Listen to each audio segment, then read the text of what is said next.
All right, so how did you get on with that challenge?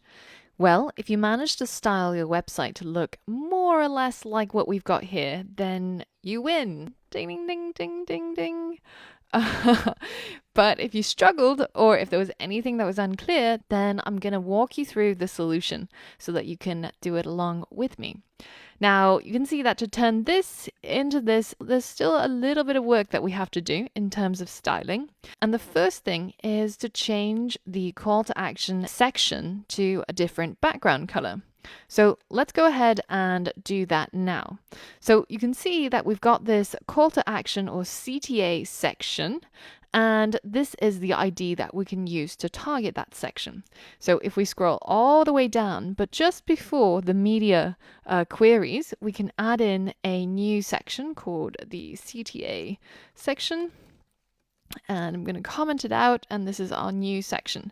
Now I'm going to target the CTA ID, and I'm going to change the background color to that pinkish red color that we had before, which is FF4C68. So let's hit save and check it out.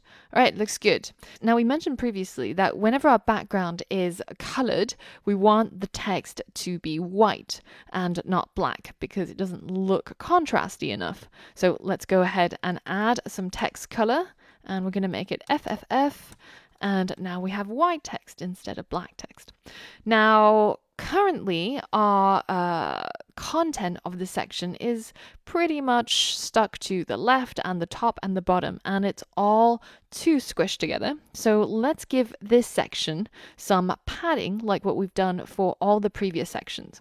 So we're going to use the same amount of padding as we had in, say, the carousel or in the features section, which is 7% top and bottom and 15% left and right. So now we got a little bit of padding, looking nice, right? So the next thing that you might want to address is the heading. It's far too small for a call to action. I mean, as a call to action, you want to grab people's attention, right? Not be like an afterthought. So let's go ahead and change the style of that heading. So we've got an H3 here, but you can see we've already styled the H3 for the feature titles up here. So we can't really override this. So what do?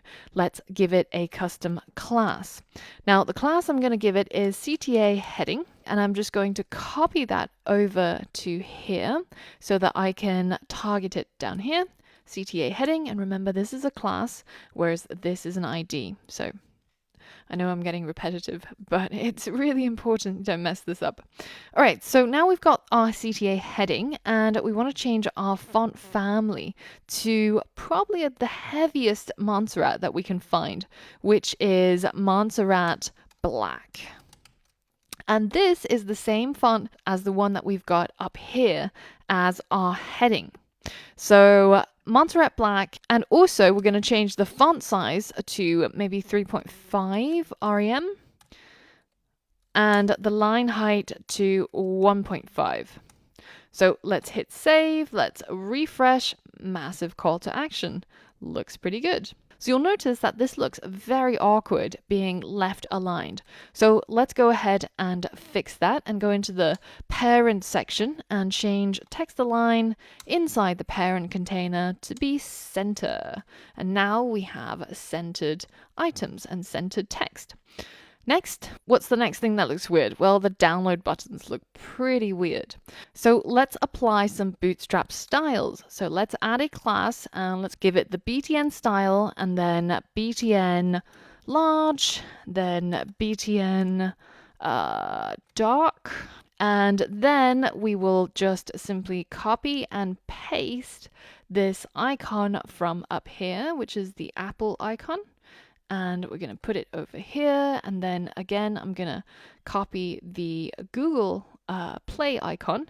Now, of course, you can go on to Font Awesome and get all of this fresh, but it's exactly the same. So why not just reuse the code that we've already got? So now let's hit save and let's add a class to the second button. And this again is going to be BTN, BTN large, BTN light. So hit save and refresh. Nice. We've got some nice buttons. Now, they're a little bit too close to each other and too close to the heading, so we need to give it some custom CSS styles. Now, you would have noticed that we've already applied some styles up at the top to give it a nice amount of separation and a bit of margin away from anything else. So, what if we just borrowed the class that we used up here, which was download button, and we simply straight up just applied it over here as is.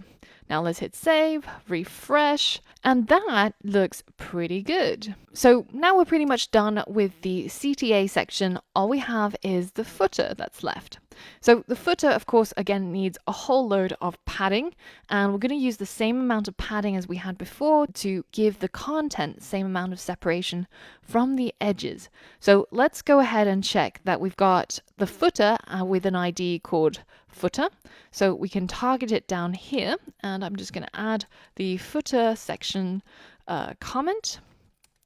And then I'm going to target the footer ID, and I'm going to give it a padding of, you got it, 7% and 15%. All right, so we now actually have a footer, which is pretty sweet. Again, content needs to be centered, so let's add text align center, centering our text. And finally, we need to add some social icons from Font Awesome. So let's head over to fontawesome/icons, and we're going to grab Facebook, Twitter, Instagram, and envelope. All right, nice. So let's copy Facebook and put it in here into the footer. Then next one is Twitter.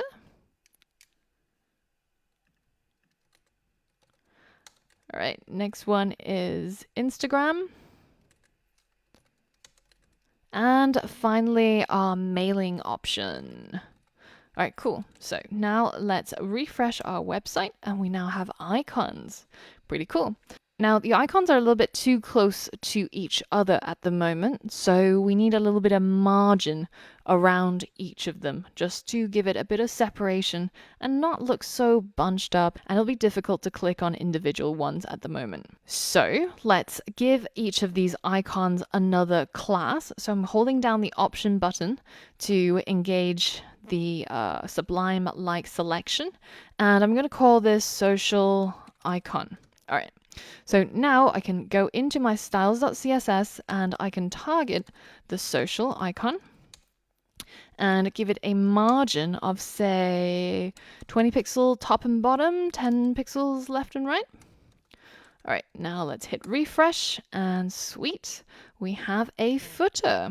Now, if you look through your website, this is a beauty of a startup website. You could probably launch Tindog right now and start using this beautiful website. It does not look out of place compared to any of the other startup websites that you see these days. So I think we did a pretty good job. Now, just to finish off, the last thing I want to enable is to make these navigation buttons work. And I want to show you why it is that we gave each section an ID.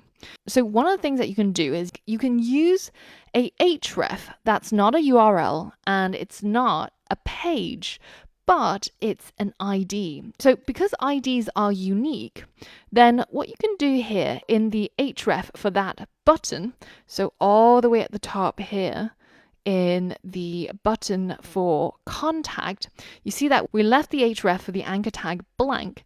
But what I'm going to put here now is I'm going to put in the ID. So remember, IDs have to start with the pound sign. So you can see that for our footer section, we've got an ID that's unique called footer. So if I head back to that anchor tag where I've got the href, if I want to target that section, all I have to do is just to put in the pound sign to say that this is an ID for an href, and then put in the name of the ID, which is footer. And now if you hit save and refresh, then if I click on contact, it will scroll all the way down to the footer section where the user can contact me. So let's go ahead and put in the other ones for pricing. So pricing was called pricing. Okay, that's easy. So we're going to put in hashtag or # pricing, and then download is of course going to be the CTA section, call to action. So let's hit save and refresh.